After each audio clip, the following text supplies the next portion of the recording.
Hey guys, welcome back to my channel. Welcome back to another all new Sunday travel update series. So what exactly I'll be doing in this video is I'll give you the most important and crucial updates for Indian travelers when it comes to international travel from the last 1 week to 10 days. What are the new updates? What are the new challenges and what are the new changes? And also I'll be addressing those comments of my previous 1 week videos or 10 days videos where you have asked me repeatedly the same common questions. So without wasting any time, let's get started. And before I begin, as you can see on my screen, 98% of you who are watching my channel are non-subscribers, guys. So please consider subscribing to my channel and not to miss most important videos like this. So first of all, when it comes to international travel, the first thing that you think about is passport, having a passport, right? So I have made a passport video last week and I have shown you how to apply for a fresh passport or how to renew your existing expired passport. So please consider checking that out and apply for your passport and start traveling. So the very first important update or important travel update I want to share is a lot of you guys asked me in my Malaysian videos asking what is the MDAC link, is MDAC chargeable? So what's happened is, guys, if you type in Google MDAC Malaysia, it's going to give you false links, and the scamsters or fraudsters have created many duplicate links asking for money like $5 or $10 to fill the MDAC form, and they're going to steal your data and you're completely screwed. So what I've done is I've linked the actual link to the MDAC form in the description below. Please check it out. Just click on that form and you will see what needs to be filled, and it is completely free of cost. You can fill it a couple of days before your travel. I'll put the exact timeline, whether it's 48 or 72 hours before your travel, in the description below. So please do check it out. And the second most important update comes with regards to India's favorite country, that is Thailand. So Thailand tourism has surged enormously in 2024 by 2.1 million Indian travelers traveling to Thailand. And Thailand, as you know, has announced the visa free for Indian travelers indefinitely, which means that they have not mentioned any end date. It is going to continue until they mention end date. It is 60-day visa free arrival on Thailand. No need of any visa application form, guys. I've already mentioned this in my Thailand videos. Please do check it out. It will really help you a lot. And then the third travel update is Malaysian tourism has increased by 7.1%, making it India's top 2 destination after Thailand for Indian travelers in 2024. So this also comes with a great initiative by Malaysian government, giving visa free for Indians up to December 31st of 2026, which is really insane. When they announced till 2024 December, I was a bit shocked because Malaysia has never done this before in the past, and now they have pushed it 2 more years to 2026, which is very good. And if a small tip from my end, avoid cities like Kuala Lumpur and Langkawi, go to Penang, go to Melaka. There is very little tourists, very little tourists, and you can have and experience local Malaysian food, local Malaysian cuisine, and understand the culture, because Kuala Lumpur is extremely crowded. Langkawi, now they've introduced direct flights from places like Bangalore to Langkawi, which is again going to be insanely crowded. So avoid these places. Try to visit Penang, which is very beautiful, and also Malacca, which I had gone in 2024 of February, which was another immensely beautiful place. The prices are less compared to Kuala Lumpur. So this is just a small tip, guys. And coming to the next update is on Schengen Visa.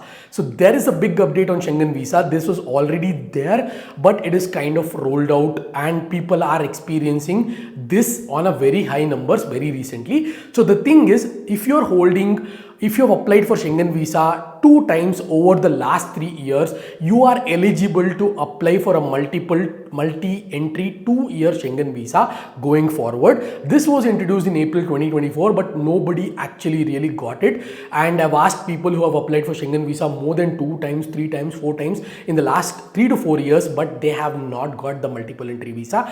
Recently, one of my subscriber 5 days back applied for a Schengen Visa with France, and he got 3-year multiple entry Schengen Visa because he had applied for Schengen Visa more than 2 times in the last 3 years. So my only tip here I have is, if you apply for France for the very first time, if you're applying for Schengen Visa, any country, any Schengen country, land in that country first. This is a very common thing, guys, common mistake, I would say. So I applied, I'll explain you in just 1 minute. I applied for Norway in September 2024. So the catch here is my flight was from Bangalore to Dubai and Dubai to Oslo, which is the capital of Norway. Now, there was a 10,000 rupees cheaper flight from Bangalore to Germany, Germany to Oslo. But your stamp will be done in Germany, not in Oslo.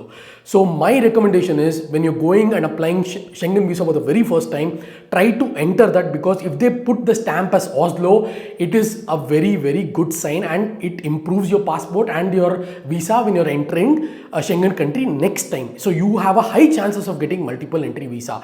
The most common mistake why people make is to save money, and also they feel that the flights are too expensive. Now flights were cheap for me as well. If I went from Germany like Bangalore to Munich and Munich to Oslo, I didn't do that. I went from Bangalore to Dubai and Dubai to Oslo. First entry in a European zone has to be the country that you applied for.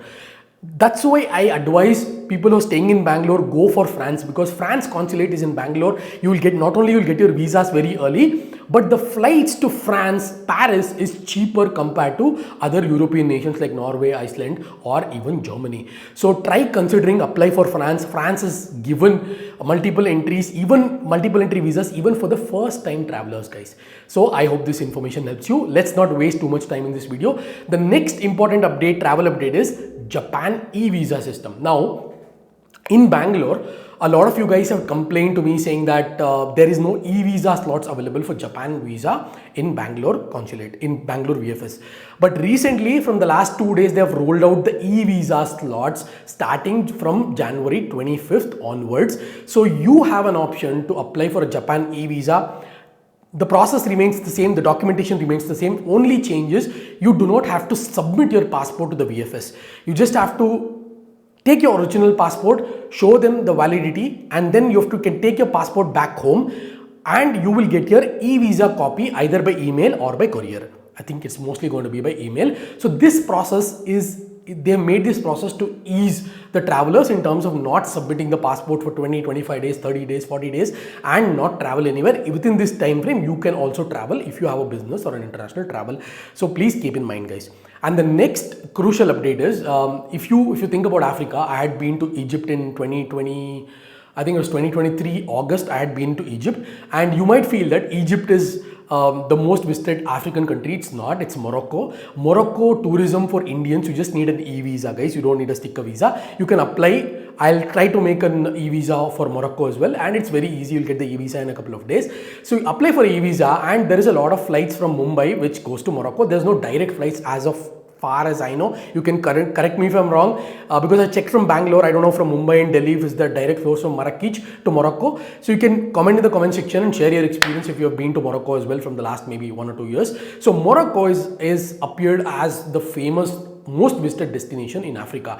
You might feel Egypt has pyramids, Egypt has a lot of things, but Egypt, trust me guys, one of the most unwelcoming countries. So always be prepared, be very careful when you go to Egypt. And if you're thinking twice, I recommend not to go to Egypt at all. I know Egypt has beautiful places like pyramids and the museums, especially the Egyptian museum was next to the world. I can say I could see live I could see the actual mummies which was preserved in a glass. So it is very good, but the people, the culture there is very pathetic. So try to avoid Egypt and go to countries like Morocco where the tourism is surging a lot. So these, so like I want to sum it up for the travel updates, guys. There's been a lot of surge in tourism for Indians when it comes to Thailand and Malaysia and Dubai recently, but try going to offbeat places is all I recommend. And I hope this video was very, very informative and helpful. If you have any questions, like always, comment in the comment section. I'll try to answer to them as soon as possible. I hope this video was informative. I'll catch you guys in my next video.